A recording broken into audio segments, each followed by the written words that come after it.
Chapter 6, Out to Score. Robin Davis was still basking in the glow of Teresa's happy news, and he was in the mood to celebrate. He was in his backyard chilling with his best friend. They had cracked open a couple of cold beers and were just getting started on a six-pack that his friend David had resting in a cooler nearby. Yo, David, He called out. please pass me another beer. I want to celebrate right tonight. He declared. David reached into the cooler and grabbed a can, tossing it to Robin. I have an idea. Said Robin. Let's go to the VFW.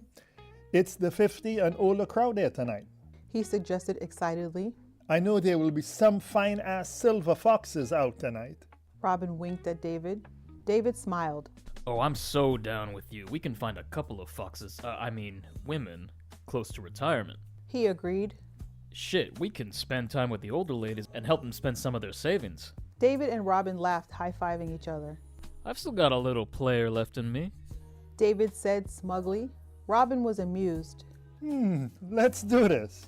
You know my motto, old is gold. He said. The youngest I'm willing to date is 55. Any younger and I'll send her ass back kicking. You degenerate. Mocked David. In all seriousness, man, you're right.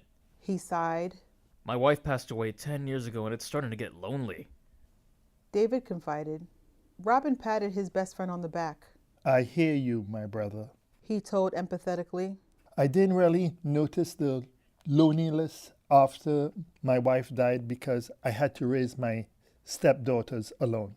He told David. Now, however, both are married and I have all this free time on my hand with no clue about what to do with it. David sighed. Shit, Robin. However, you have a grandchild coming now. He assured Robin. My wife and I never had kids, and while she was alive, we spent most of our time at work. We wanted to retire early and see the world. He said wistfully. Sadly, God had other plans. My wife was killed in a car crash. However, I haven't given up on love. David said hopefully. Love, David, it took me 3 years after my wife's death to even start dating again. Even when I started dating women, they were uncomfortable inside my house because it was like a shrine to my late wife. Her pictures were all over the house. I refused to move her clothes from our closet. Robin looked downcast. David felt bad for his friend, especially because he knew how it felt to lose the love of your life. Damn, man, that situation would be tough for anyone. David said sympathetically. It really got bad for me. Robin continued. My daughters tried to move some of their mother's belongings from our house into storage, and I damn near went postal on them. Robin admitted. I yelled at them. I told them to stop touching my wife things.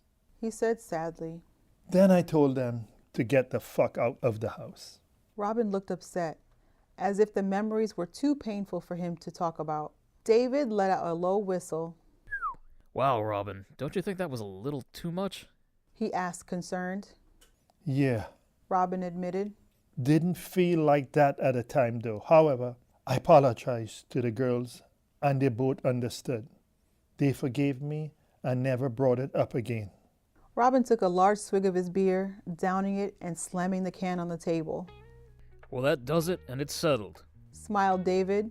Let's get ready for the club and we can pick out our future girlfriends. The two men were happy that they finally had a game plan. We leave at 10 tonight. Robin looked at his watch and frowned. You better make it 9:30 because if all of the women in the club are ugly, I want to be out of there by 11:30 p.m. Said Robin. Okay, Grandma. David relented. Now just be ready at 9:30. Yes, I'll be ready. Robin replied. However, I think 11:30 p.m. is the best time to leave the club. Most of these older women need a full 8 hours of sleep, and I need to walk at least 5 miles in the morning to keep my ticker going. He said, gesturing towards his heart. This club better be good. If it turns out that the women are unattractive, I'm out of that bitch. I'm not buying $20 rum and cokes for women looking like roadkill. Both David and Robin burst into laughter. They had finished their drinks and planned to meet up later that night.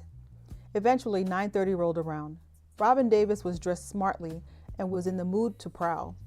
He was wearing a white dress shirt, ironed to perfection, and some casual slacks, which made him look, as Teresa would put it, senior sexy.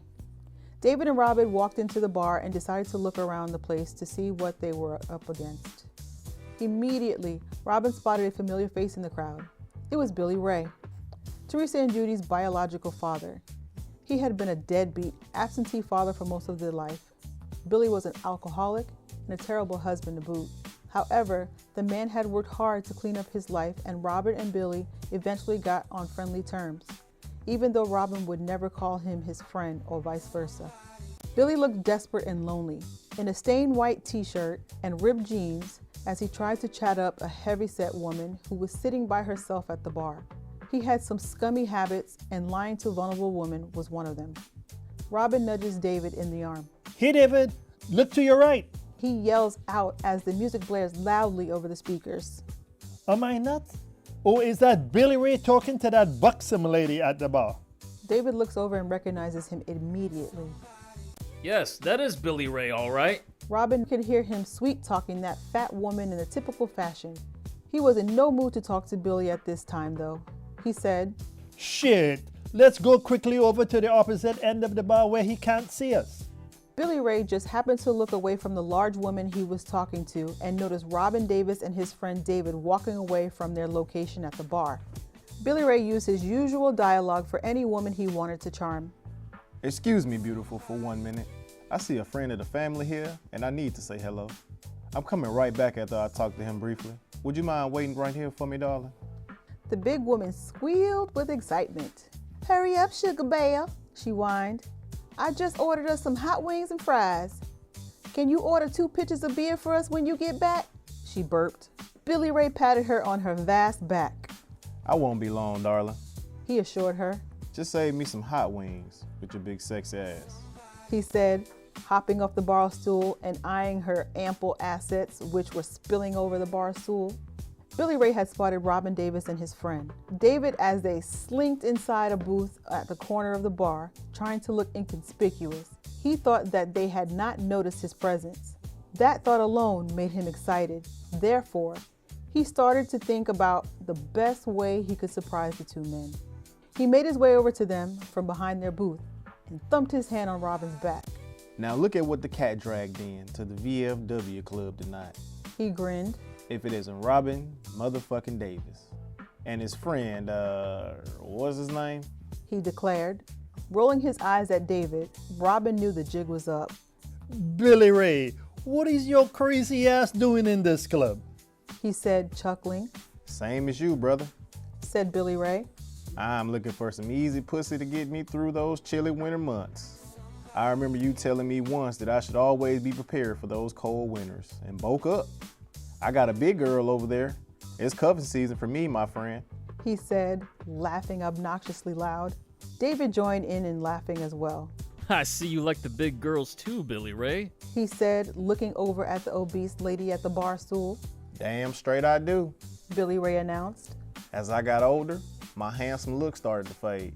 I had to lower my once lofty standards, so you folks can have all the pretty women with all their problems.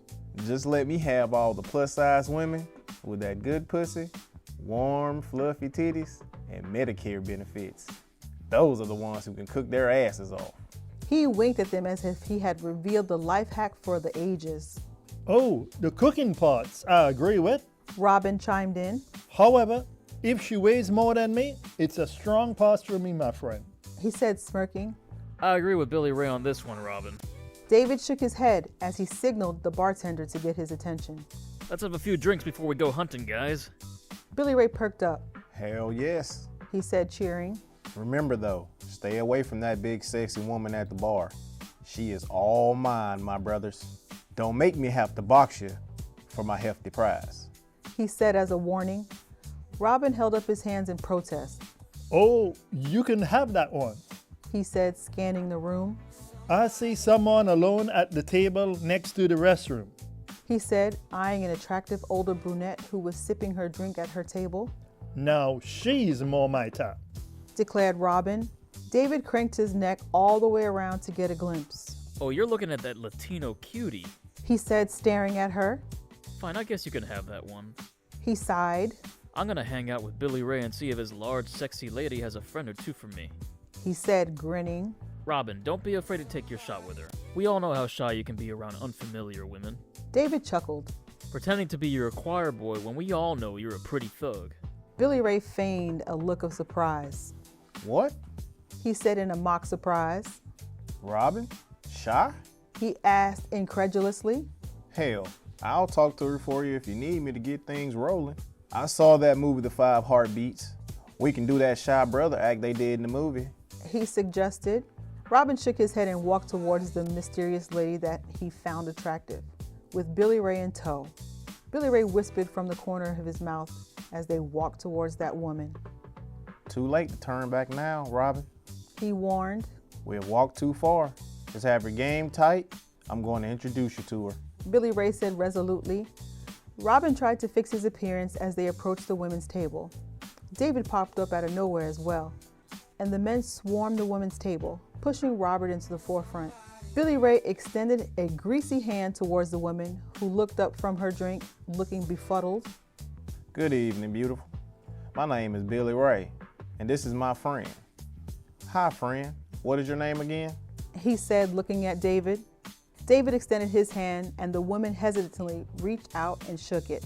My name is David, gorgeous. Enchanté. He said, trying to sound suave. This is our friend, Robin. He said, pushing Robert to the forefront. He would like to purchase you any drink from the bar if he can share a conversation with you. David said earnestly, giving her a hopeful look. The brunette laughed. Sure, baby. However, why can't your friend ask me that question himself? She said, flashing Robin a smile. Now it was Billy Ray's turn to chime in. My friend Robin is a widower. He shared. He has only recently started dating again. However, honey, he is a good man, but just a little shy till you get to know him. After that, you can't get him to shut the fuck up. Trust me on that one. The two men laughed, and the women joined in. Robin, bringing over a flute of champagne, placed it on the table and gave the two men a look that plainly said, Shoo! Getting the hint, the two men took their leave. Hello, I am Robin Davis. I hope my dumbass friends won't bother you. May I ask your name? He asked, standing in front of her table. The lady smiled, offering her hand. My name is Mona Smith, she smiled. Please, have a seat, Mr. Davis. Join me, gesturing towards the seat. Robin and Mona instantly connected. They spent hours talking into the wee hours of the night. The bar was closing, and they hadn't even noticed. As they left the club, they exchanged contact information and promised to meet again. Robin felt like he had finally made a genuine connection. If you had fun or picked up anything from this episode, please assist by hitting the like, subscribe, and notification buttons. You can also comment and share our content. These small things really help our channel and means a lot to us. Also, special thanks to our Patreon supporters. You guys are the heartbeat of this channel, and we can't thank you enough for being so generous. If you would like to join our Patreon community, please click on the link below. You can contribute as little as $5 per month. You can get all kinds of perks. You can even buy merchandise of your favorite characters at our shop store. Click on the link provided below. That's going to do it for now. Until next time, remember, you are cherished by us, so be kind and know that we consider you as family.